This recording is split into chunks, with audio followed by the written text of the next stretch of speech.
ఎన్నికల విషయంలో రాజకీయ పార్టీలపై ఎలా ఆంక్షలు విధించాలన్న అంశంపై సమగ్రంగా చర్చ జరగాల్సిన అవసరం ఉందని రిజర్వ్ బ్యాంక్ ఆఫ్ ఇండియా మాజీ గవర్నర్ దువ్వూరి సుబ్బారావు అన్నారు.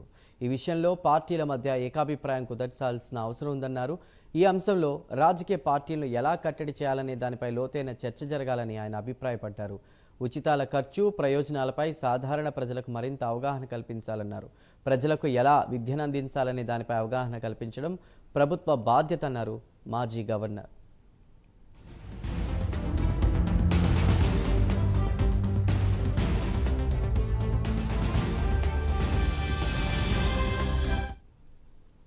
ఫ్రీబీస్పై ప్రజలకు అవగాహన కల్పించాలన్నారు. దీన్ని ఎలా అరికట్టగలమో ఎలా అమలు చేయగలమో ప్రభుత్వం నిర్ధారించాలన్నారు. భారత్ లాంటి పేద దేశంలో అత్యంత బలహీన వర్గాలకు కొంత భద్రత కల్పించడం ప్రభుత్వ బాధ్యత అని అన్నారు.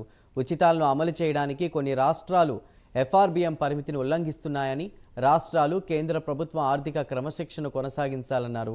ఎఫ్ఆర్బిఎం లక్ష్యాలను అనుసరించాల్సిందన్నారు దువ్వూరి సుబ్బారావు.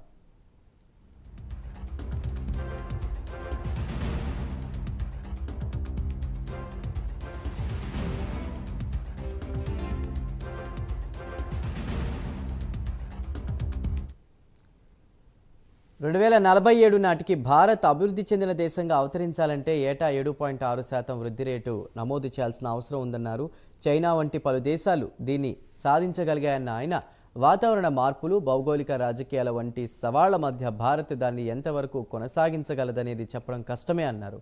అభివృద్ధి చెందిన దేశానికి చట్టబద్ధ పాలన, బలమైన ప్రభుత్వం, ప్రజాస్వామ్య జవాబుదారీతనం, పటిష్టమైన సంస్థలు 4 స్తంభాల్లాంటివని, ఈ 4 మనకు లేవని చెప్పలేమని, అదే సమయంలో ఉన్నాయని అనుకోలేని పరిస్థితి ఉందన్నారు.